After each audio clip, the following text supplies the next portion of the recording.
everyone, my name is Moni. And I'm Naveen from Before You Play. And welcome to another episode of Let's Talk Board Games, where we typically talk about board games in mini reviews. And It's in the title, yeah. we usually have a topic of discussion. Today we're going to be discussing our experience at PAX Unplugged. As many of you may know, if you've been following along on our content, we went to a convention, our first big convention in 2 years or so. Yeah, so we technically went to another convention, which is kind of like an open play gaming convention here in Southern California. But this is the first one with publishers there, booths set up. Yeah. You know, you have open play and kind of that trade show kind of feel. And so today we're going to be talking about our experiences there. But first, before we get into all that, we do want to shout out another creator. And so for today's video, we would like to shout out Kavre, the wonderful duo over at Kavre. We're going to go ahead and leave a link to their YouTube channel below. They were some of the creators that were present at PAX Unplugged, and they made our experience so much more enjoyable. They were two of the nicest people that we met over there, and Everybody was nice. Everybody was nice, but we spent a lot of time with them. Yeah, we did, and it was just like an immediate friendship. Very, very easygoing and hilarious people. Yeah, and funny stories. Funny stories. Yes, they also do reviews, and they talk about their gaming experiences on their board gaming YouTube. And so if you just enjoy being happy, go ahead and head over there and subscribe and check them out, please. All right, so PAX Unplugged. So for any of you out there who doesn't know what PAX Unplugged is, this is a board gaming convention that is held. I don't know how many times they've held it so far. It's fairly young, I think. So, yeah. PAX is a larger convention, and PAX Unplugged is like the tabletop version of what would otherwise be a video game centered, I think, convention. And so this convention is held in Philadelphia every year around December. And it has a big convention feel in a kind of a smaller package. You know, there are exhibitors there, but it's really one big hall where the main area is one big hall. It's like picture like a Costco, like 3 Costcos, or maybe 2 Costco like floor rooms, just kind of one big square like room for the main area. For the main area, and it's kind of divided into like the exhibitor area, and then the other half is where open play and first look, where you can play board games and stuff are. They also have some other rooms just around the convention hall where they have panels and they just have kind of smaller kind of events going on. This is our second time attending. The first time we went was the last time they had it 2 years ago, and we had just started our channel. So it was quite a different experience this time around. The actual convention started on a Friday. Ended on Sunday, and it was a rush. It was a blur. It was so much going on. You know, we usually spend our convention time playing new games, kind of checking out what's new coming out. This one was kind of different, though. Yes. We didn't get to play too many games. We did not, but we met a lot of people. Yeah. And it was just really, really nice being in an area surrounded by so many people who love board games as much as you do. Yeah, I always like that initial the humans when they gather, we have a noise, like there's that like a buzz. Literally like that humming chatter. Buzz chatter where you can't really pick up anything, but you can hear it. So right when you walk in and you see people sitting around and walking up and down, you kind of hear that buzz. It really like kind of energizes you, no matter how tired you were. So for the convention itself, they required masks. They required vaccines for everybody. And so people were really, really good about wearing their masks. They spaced out the booth. There are fewer exhibitors this year, you know, naturally. And so for the exhibitors that were there, they spaced out the booth quite a bit. As usual, they had the first look section where they had a bunch of games out that were the new releases of the year. And they also had people who were teaching them. So if you ever just wanted to play a game, you could sit at the table and the people would make sure that you knew how to play it. And what's new about this year is they also had a second look section. And they don't usually have that. And the reason why they had that this year is because obviously we had a full year of no conventions, and so they also had on display the games that came out that year so that people can check them out and those ones don't get missed. Yeah, I didn't really go down that way. I know it was there. I didn't check out the second look section. I did walk up and down the first look section. Yes. We played a couple of games there, but not any heavy games, unfortunately. Yeah, for us it was a really tough weekend for specifically gaming, and even gaming with friends, just anybody who we met that we really wanted to try to schedule something in. And the reason why is because it was a lot of meeting people.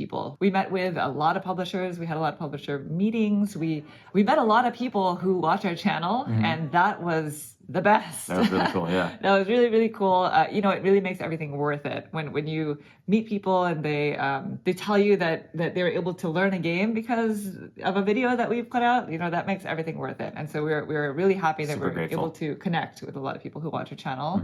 But we did get to hang out with some people and play some games, especially at night when some of the events started happening. There was a Hava event that was really, really interesting because if you're familiar with Hava games, they put out typically kids games. You know, that's what they're they're known for, and they're based in Europe. And so a majority of the titles that they put out there don't actually make it to North America, which is a shame because they're really, really good. And so they had a Haba night where they brought a lot of games that did not get released in North America, and they just had them out on display so that you could play them. Yeah, they had like rows of tables set up with like one copy of each game that was not going to be coming to America. And, you know, basically the good thing about Haba games is they're pretty easy to learn or easy to teach. And so you kind of get around the table, you play it quickly. Pick it up and play it. Yeah. So we spent some time over there and we were able to play some games that night with some friends. And eventually it leaked over to the open gaming area where we played a couple of really funny games with the Board Game Barrage. We played a social deduction game with them called Snakes, which is really funny because, you know, you have some people who are snakes and it's a trivia game and they're trying to lead people into choosing the wrong answer. Yeah, there's a multiple choice question and the people who are snakes are trying to get the people who are not snakes to kind of guess the wrong answer. Yeah, and so it was hilarious because sometimes you just know the answer, right? Yeah. And you're trying to convince them that it's not what they already know it is. So it's hard to, when somebody's like very adamant about knowing the answer, it's really hard to be like, no, it's not. Yes, yes.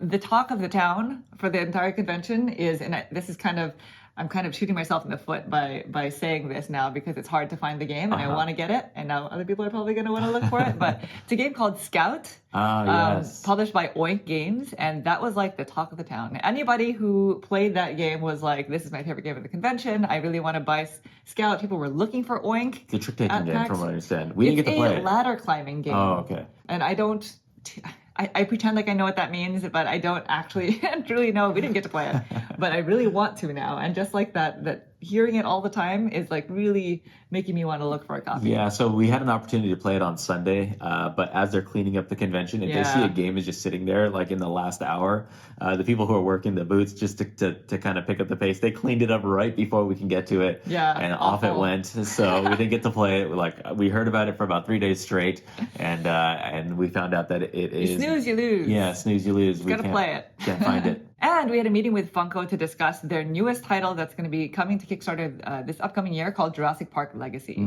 It's beautiful. It's all the artwork is like very comic book style. Yep. And it's designed by Prospero Hall. And this is a fully cooperative game that is going to be coming to Kickstarter in the spring, March, I believe. I think they said March is the anticipated Kickstarter release. Yes, and the turnaround time for delivery is really quick. It's going to be like Kickstarter launches in March, delivers to everybody in like August, I think is the anticipation is what they want. Yeah. As for gameplay, it sounds really interesting. You know, it's fully cooperative. You're going to be taking on the role of somebody who's an iconic character, from the Jurassic Park world. But unlike other types of legacy games, if you lose a game, you discontinue. Right. You don't restart gameplays, I guess. Now we didn't get to actually play the game, but we kind of got a run through of kind of what you can kind of expect, but they didn't want to give anything away or kind of spoil anything. But at the start of every mission, you kind of get like a dossier with new components and different things like that that kind of leads you in a direction. And from what we understand, this one requires a lot of teamwork and coordination. Yeah. And at the very end of the entire legacy experience, you're supposed to have a game that is replayable, that you can kind of pull off your shelf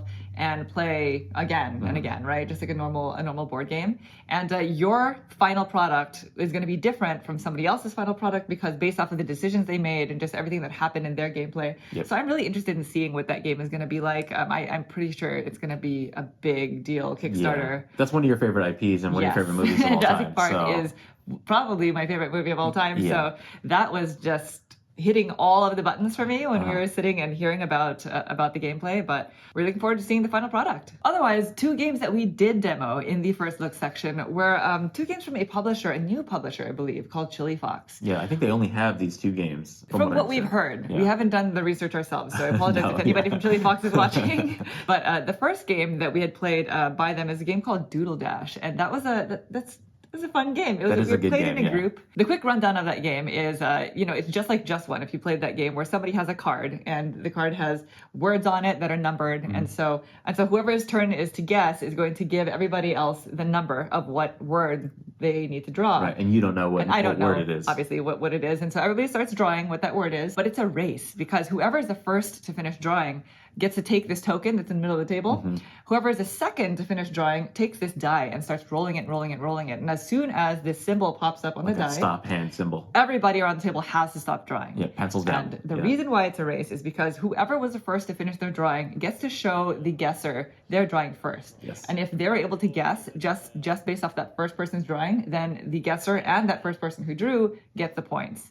If not, then it moves on to the second person. The person who was rolling the dice. The person who's rolling the die, and the same thing. If they're able to guess it on that person's drawing, then they get the points. Just the two of them. Yep. Exactly. And if still not, then it opens up to everybody else who did not finish first or second. Yeah. And by then, the guesser has, all these drawings to go off of. Yeah, so the guesser has seen the first person who grabbed the token. Yes. Also the die roller. Right. And now everybody else that's out there. And if they're able to guess it at that point, then everybody else who was not first and second, as well as the guesser, gets the point. Right. And it's just funny because you want to be the first because you want to have the first shot at getting the points, but you also want your drawing to be legible. Yes. And that is the challenge. But you don't want to give, if you mess up and fall just short, right. You are now setting up the people behind you with more information to the guesser. So it becomes very interesting as like, can I pull this off? Can I draw this well enough that the guesser is going to guess this right away, and I can also get that little token in the center, so I have the right to show off my drawing. It's hilarious. It's really fun. It was really fun. I like that one a lot. A lot more fun than I kind of felt like. Yeah, because drawing games there are a lot of drawing games out there. Normally, but this one has a fun spin. Yeah, normally in drawing games I get a little flustered because I'm a really bad drawer. Yeah. And for this one I had a good time with it though. It was I rarely ever was the first one to grab because I'm so bad that I have to make this look like a chair. I cannot make this look like something else. I was pretty terrible too. But it's a really, really fun game. Yeah. And if you have a nice group of about 6 people, I think that's perfect. Yeah. The other game that we played by this publisher is a game called Riverside, and this one is a roll and write, and I think it was pretty popular at Essenspiel, if I'm not mistaken. The premise of this game, if you can see the board, is there is a boat that's going around the river. And it's a roll and write. You are rolling all these dice. You select one die color per round, and then you're going to cross off that many pips on your sheet. There's a sheet. It's really hard to explain without the components out in front of me. But the basic premise is the game ends once the boat gets all the way around the river, and that board can be a variable depending on how you set it up. It can be longer, it can be shorter, and you're going on expeditions. Also depends on the die roll. If you roll high value dice, then that boat is going to move around. So there's a little bit of a push your luck element, especially in that last 80% or last 20% of the game. Right. And it's one of those games where bonuses can kind of link to bonuses. You alluded to Gone Time Clever. It's like if I complete a row, it'll give me more colors to cross off on another section. And you're really just trying to maximize your score, as most roll and writes are. Yeah. And that one was a hit.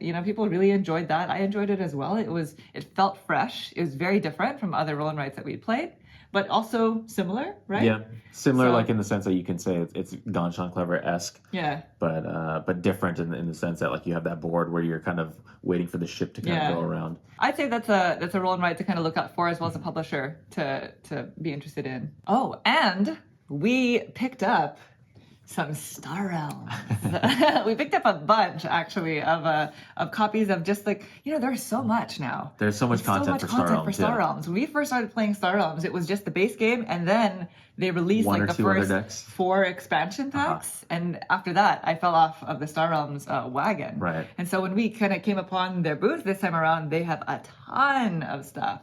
So we went a little bit wild, and they're very helpful. They kind of customize our what kind of experience we want to have. And so we picked up a few copies of stuff, including this is the new Star Realms holder tray. Yeah, because typically Star Realms, you're going to have a bunch of little decks and little packages that you're going to open up, and it's like, how do you store this? So, I think they do have another storage one, but this is the one that came out this year. This is new. Yeah. I believe it also comes with a mat. And so we're probably going to be putting out a video just for Star Realms that talks about our experience with the ones that we picked up at the convention. Yep. But I didn't want to go without mentioning this. Yeah, it was nice because they kind of helped us choose which expansion decks we should kind of take and be like, okay, well, do you like luck? Do you like technologies? Do you like this? Do you like that? So then we kind of we kind of pick and chose what exactly we wanted so that we can put it all into this nice package and actually have it on the shelf now. So I'm going to force Naveen to play a lot of Star Realms. Well, I think we talked about it recently. I did, once we got it back in our possession, I did play it again and I did win. So yes, that's true. I blocked that from my memory. Okay. But we're probably going to be putting out a video and we'll let you know how it goes. And that is pretty much it for our experience at PAX Unplugged. It was a blur, like I said, but it was wonderful meeting everybody everybody that we got to connect with.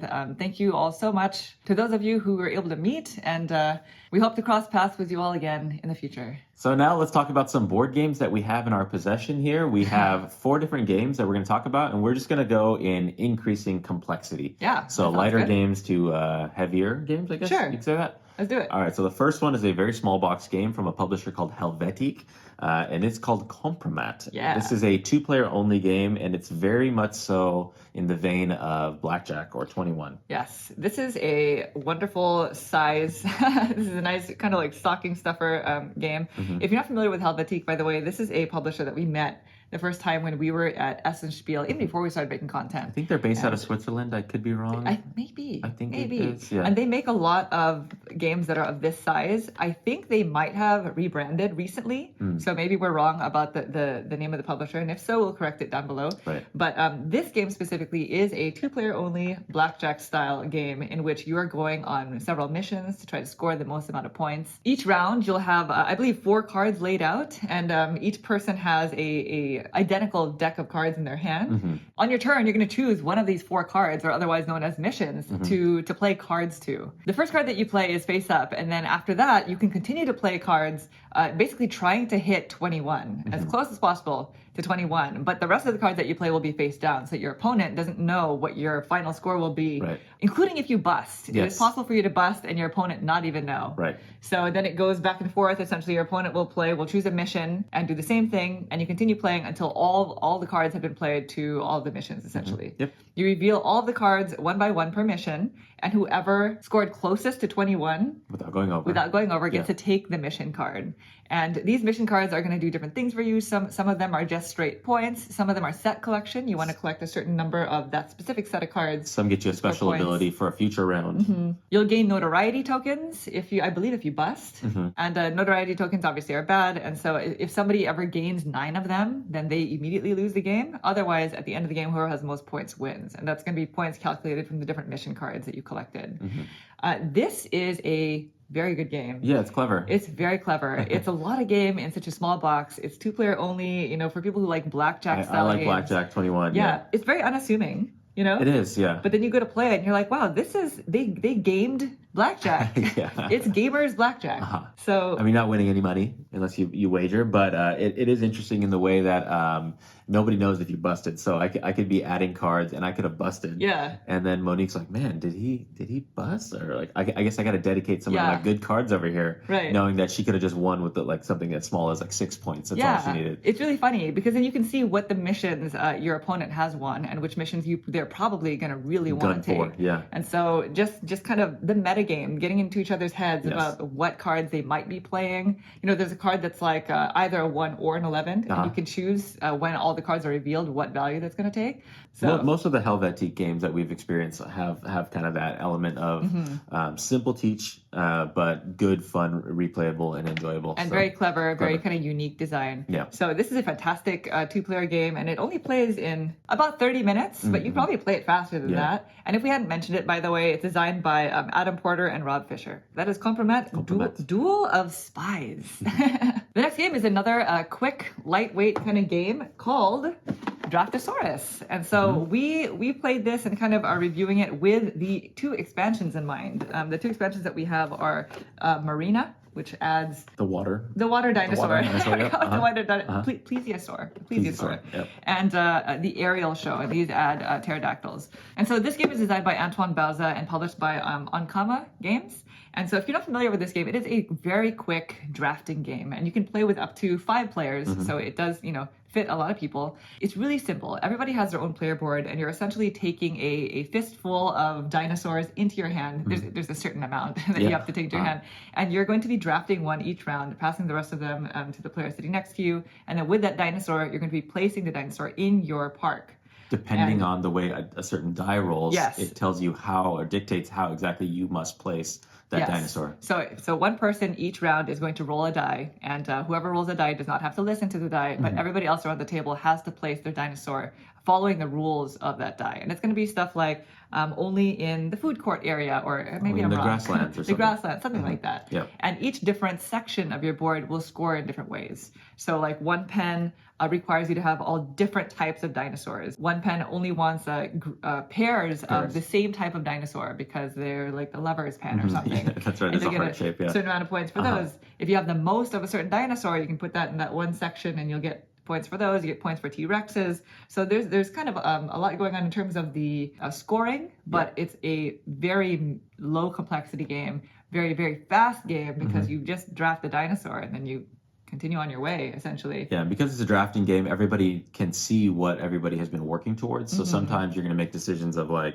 oh, Monique really needs this orange dinosaur. I'm going to hold this one back for me because I cannot allow her to have it. So there is still some a good amount of decision making, and then you never know what you're going to be forced to do because of the die roll. So sometimes you make less optimal decisions because you were kind of forced to do so. There are two sides of the board, by the way. There's like the winter side that scores a little bit differently, and then there's a regular side. These two add extensions to the board. The aerial show goes to the top adds of the board. a top board that also kind of connects, and then the marina adds a bottom board that extends out the river. They add more dinosaurs. This adds pterodactyls. It adds, whenever you grab a pterodactyl, you have to place it in that top board area where there are nests. And then you have to put them in a certain order, and depending on which kind of path you decide to go down on, it'll either score you points or additional bonuses. The marina adds the plesiosaur that will go down your river. Yeah, think of it like a boat going down a river and making different stops. Like I said, the game is very light. It plays in about 15 minutes. And so it's a really good game for moments where it's like, we have 5 players, we just want to get something going before we start something else, then you can play this game. Or just a game that you want to play really quickly. It's not overly exciting, right? It's still a drafting game at heart. It's very quick, and you'll finish the game like, okay, yeah, we're done. It's not something that's that we play several games of typically. But it's one of those ones that I think I want to keep in the collection. Because for the reason that we mentioned. Exactly. I do want to mention, for these expansions, these are not really necessary in my opinion. Like the base game is just enough. I don't necessarily think these add enough for you to really want to run out and get these expansions. Maybe if you play with your kids or something like that. If you just want a little bit more to it, then I would say between the two of these, I would prefer this one, the marina. The marina one. Yeah, the plesiosaur going down the river is of the two. If you make me choose one, I think I would choose this one. Yeah, you're right. Yeah, they also don't match the winter side of the board, which really bugs me. Oh, like you can't. The artwork doesn't kind of go in line. I feel like that's a really missed opportunity. But I don't know what happened there. Yeah. But it's fine. And so that is Draftosaurus, a very light but cute drafting game. All right, next up we have a game that was designed by, I think this is a local publisher to LA. We definitely see them fairly often. We've met them at local conventions, yes. Yeah.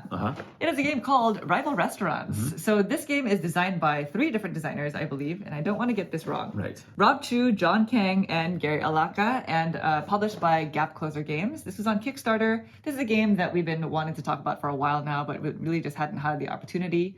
And it's essentially a real-time game about running a restaurant and fulfilling orders. Yeah, you have your own like restaurant category, so like you can be like Italian food or Chinese food or Japanese food, and essentially what you're going to be doing is you are going to, during a real-time aspect of the game, you're going to be going and trying to pick up different ingredients. You can also wheel and deal with your opponents to trade ingredients so that you can make signature dishes, so you can essentially fulfill contracts or make those dishes and score points. Each round you are going to choose a certain location, and everybody has their own wheel that you're going to simultaneously select the location that you're going to go to.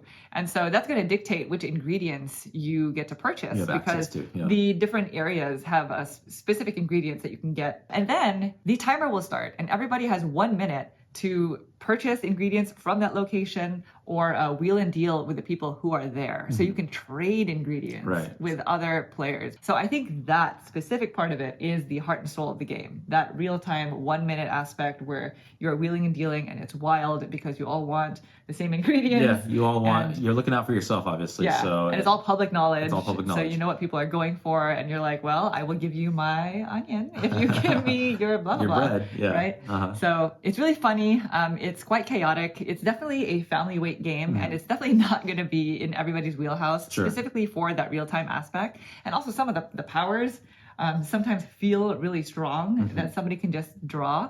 but it's not a game to be taken seriously. Yeah, it's just lighthearted. a game for you to experience with a fun group who would like that specific style of gameplay. Yeah, we played this with an 8-year-old, a 9-year-old, and he really enjoyed it. Yeah, I will say there was a moment where he kind of got a little bit overwhelmed. So just know that it is quite chaotic for younger audiences, I guess. Yeah. But you can definitely play this with families and probably have a really fun time. But yeah, that's Java Restaurants. All right, the last one we want to talk about, the heaviest one of the bunch, is a game that came out recently from Osprey Games, designed by Piers Sylvester, who also did The King is Dead. Brian Boru, High King of Ireland. Yes. So this one is a combination of area control and trick-taking, drafting as well. Yeah, area control and trick-taking. Area control, trick-taking, drafting. Different combination of mechanisms in this one. We're really excited about it because obviously, if you've been following along on our top 50, we really love The King is Dead. And so I pretty much want to play everything by Piers Sylvester. And this is the newest one to come out. It has a large, beautiful board. Okay, first of all, the artwork in this game is stunning. Like all the cards. Just this box alone told me, like, play me. I need you to play me. Exactly. So as soon as we got it, we set up a 5-player game of it. So we have played it at higher player counts, and we had that full experience. And you're essentially just trying to score the most amount of points. But there are these 4 different categories of things that you're basically competing with each other against. You're trying to participate in the church scoring. You're trying to battle the invaders, the Vikings. You're trying to marry off somebody. A political marriage you're trying to set up. Yes, it's historical, I believe, in that sense. But the big kind of kicker with this game is everybody has a hand of cards. There's a drafting aspect. You start the round drafting these cards. And the cards are going to be color-coded depending on which of the 4 categories they kind of influence. Yeah, so like yellow is for the marriage track, red is for the Vikings, and blue is for the church. Yes, and they are numbered. And so you're going to go and do this whole trick-taking part of the game where somebody leads the trick by choosing a location on the map that we're basically fighting for.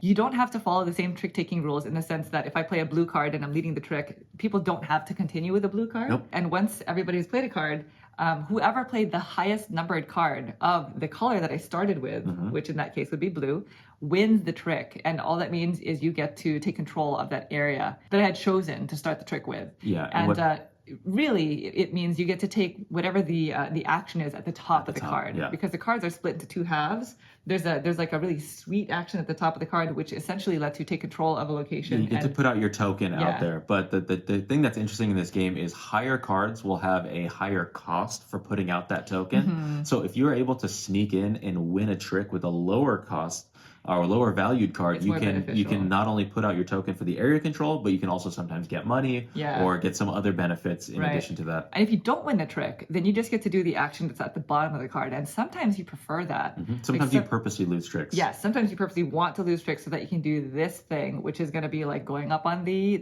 marriage track or going up on, it's really interesting in that sense because of that trick-taking aspect where you're kind of metagaming people like, I don't want to win that location, but you also want to because at the end of the game, the different regions are going to score for whoever has the majority in those areas.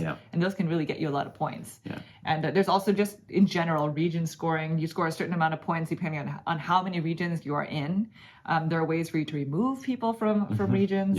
So it's interesting. There's you want to kind of specialize, but then you also can't specialize because you can be punished if you have not contributed enough troops to combat the Vikings. If you find yourself far behind on the marriage track, you might not get income, which is in the form of money. And money is very important sometimes because when you win tricks, sometimes you have to pay money to be able to perform the actions necessary. And you can also pay money to make your actions sweeter. Yes. In all aspects of the game. So the money gets tight in this one. The money gets tight. So it is interesting. It's very different. I have not played a game like this before.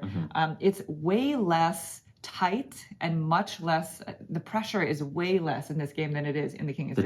The tension. Okay. There's definitely more that you can do. I didn't feel that stress playing this one. Yeah, because the game was played over 4 rounds. The first round or 2, I didn't really feel too much tension. No. It's in round 3 and 4 when the board state starts to get set up and people start taking control and area control of certain regions of the board, where it's like, oh, now this draft is really important. Yes. At the very beginning, you're kind of like, I'll take these cards. You're I'm good with this. up, Yeah, right? you know, so the tension's not so much there at the very beginning. But yeah, definitely in round 3 and 4, I felt it. Yeah, it starts to build. But it is a very different experience from The King is Dead. I like it for a different reason. I probably prefer The King is Dead still between of the two. I prefer The but King's Dead. Yeah. They're so different. Yeah. And they feel very different when you play them. So in general, I really like this game. I thought it was very a unique experience. Yeah. I would like to play it a few more times, especially at a lot of different player counts, just to help the strategies unfold a little bit more. You know, the first couple times you play it, you're just kind of getting used to what the game brings.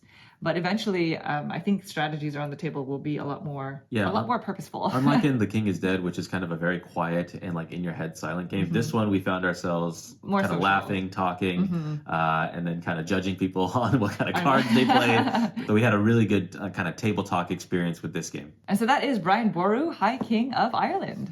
Well, there you have it. That is our Let's Talk Board Games episode number 4. We hope you enjoyed watching our experience at PAX, and we hope to see you there at a future convention. Yeah, we have plans to go back pretty much every single year as long as we can. As long as the world permits it. Yes, that's the plan. Well, thank you all so much for watching the video. We hope you enjoyed it. If you'd like to see more videos like this in the future, please consider subscribing. Thank you. Thanks. Bye.